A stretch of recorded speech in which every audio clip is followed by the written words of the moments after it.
এই শাটারিংটা নিয়ে আজকে কিছু আলোচনা করব। এই শাটারিংটা যে আপনাদেরকে দেখাইতেছি, আপনারা ভালো করে দেখবা যে শাটারিংটা কি সিস্টেমে করলো। এই যেমন করে কাজগুলো করি অমন করে কাজগুলো দেখে থাকি। আর রুমটা কি সিস্টেমের আছে আমি ওটাও আজকে আপনাদের কাছে দেখামো।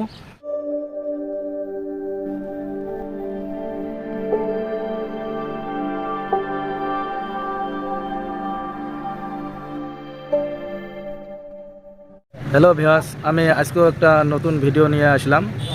এই শাটারিংটা যে করছে আর শাটারিংটা এত সুন্দর করে করছে, লেভেল টেবেল কমপ্লিট হয়েছে। তো এই জিনিসটা নিয়ে আজকে অল্প আলোচনা করবো। যেহেতু সিঁড়ির কামখানো আছে আর কিসের জন্য আগতে লেভেলটা করে নিতে লাগে এটাও আমি বলে দেবো। কারণ যেহেতু শাটারিং ক্লিয়ারে হল, রড বাঁধতে হবে, রড বাঁধার আগে লেভেলটা করে নিতে হয়। এই জিনিসটা আমি ভিডিওর মাধ্যমে দেখা দেবো। ভিডিওটা যদি ভালো লাগে লাইক করবা, শেয়ার করবা বেশি বেশি, যাতে আরও অন্য মানুষ দেখতে পারে। আর নতুন যদি কেউ চ্যানেলে এসে থাকেন চ্যানেলটা সাবস্ক্রাইব করে নেবা, কারণ এইরকম ভিডিও আমার বহুত দেওয়াই আছে, চ্যানেলও গেলেও পাবা। আর আমি প্রত্যেক দিনে একটা করে ভিডিও দিয়ে থাকি। আপনার যদি কিবা কভার আছে কমেন্টে জানাইবা, আমি ওই ধরনের ভিডিও বানিয়ে দিব। বা জানবার আছে কমেন্টে করবা কতটুকু রড লাগবো না লাগে, এই ধরনের আলোচনাগুলো করবো। যাই হোক, আমি বেশি কথা কমো না, বেশি কথা বলে ভিডিওটা লম্বা হয়ে যাবে। তা ভিডিওটা আরম্ভ করে দেই। এই শাটারিং ফ্যান আজকে ক্লিয়ার হয়ে গেল, হয়তো বা অল্প রিপেয়ারিং কোন জায়গায় আছে ওটা মারতেছে, আর একদম পারফেক্ট লেভেল কইরা দিছে। তার মানে শাটারিং শেষ হওয়ার পরে লেভেলটা কইরা নিতে হয়। আপনারা নিজেও দেখতে পাচ্ছেন যে কী ধরনের লেভেলটা করছে। যেহেতু তক্তা দিয়ে কাম করার পরেও এত সুন্দর করে যে লেভেল কইরা দিছে, তো এই জিনিসগুলো আপনারা ফলো করবা।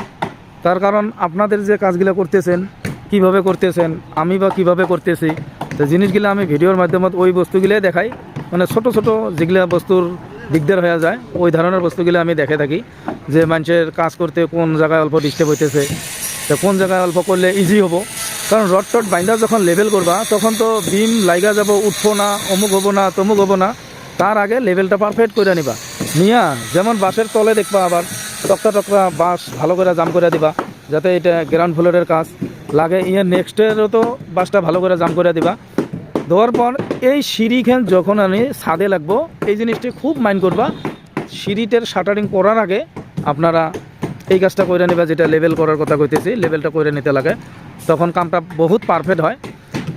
তারপরে কি হবো, যখন সিঁড়িটা স্লোপিংটা মিলা গেল, তখন যেটা রাইজারের যেটা এই দেখতে পাচ্ছেন, আমি এখানে ভালো করে দেখাইতেছি, আপনারা দেখেন ভালো করে। এই ল্যান্ডিংয়ের সোজা ল্যান্ডিং গেলো, ওটা ল্যান্ডিংয়ের সোজা আবার সিঁড়িতে এমন জায়গায় উঠে যাব।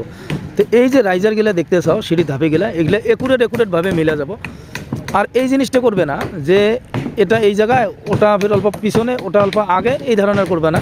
সিঁড়িটা ওটা পারফেক্ট হয় না। যেহেতু রেলিং বসবো, এমন করে রেলিং যাব। রেলিং যাওয়ার পর আপনার যেটা গাঁথনি হবো সাইড দিয়া, যাতে সিঁড়িটা একুরেট থাকে। তা আপার ডিপার হলে কিন্তু ওটা কাজ পারফেক্ট কাজ না, ওটা হয়তো বা আমার অল্প গন্ডগোল হয়ে যায় কাজ করতে।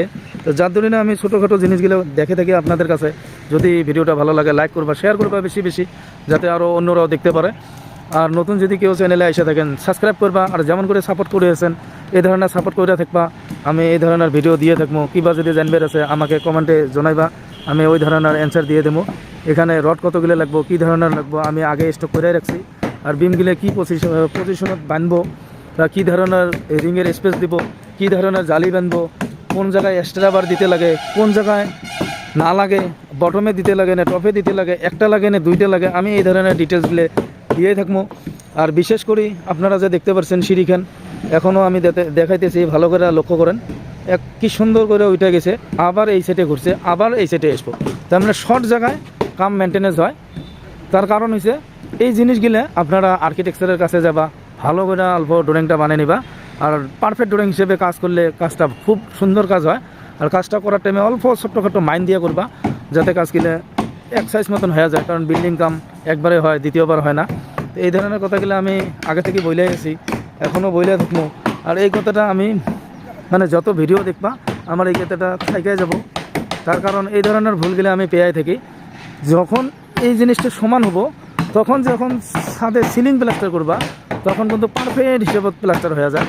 তা আমি যে আপনার কোয়া থাকি কথাটা, তেমনি শাটারিং ভালো হলে কাজ ভালো হয়, আর লেভেল করা হলে কাজটা ভালো হয়। তার কারণ আমার ওই সাইডে নাই, ডিজাইনটা ওই সিস্টেমের আছে বিল্ডিংয়ের।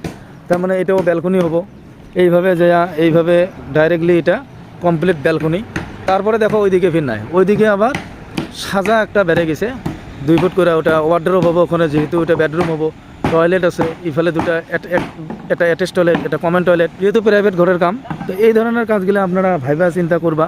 ওইদিকেও ব্যালকনি আছে, যেহেতু এটা সিঁড়ি, এইদিকে আমার জায়গাটা নিয়ে কোনো লাভ নাই, তার কারণ এরিয়াটা বাড়ে তো লাভ নাই, এমনি খরচা করে তো লাভ নাই, যেহেতু এটা ব্যাক সাইড পড়ে গেছে। তো এই ধরনের বিল্ডিংটা ডিজাইন কী ধরনের আছে আমি ওটাও দেখে দিমু। আশা করি যদি ভিডিওটা ভালো লাগে লাইক একটা করবাই আর শেয়ার করে দেবা। আজকের ভিডিও আমি এতটুকু রাখলাম, নেক্সট ভিডিও আবার কালকে নতুন করে নিয়ে আসবো।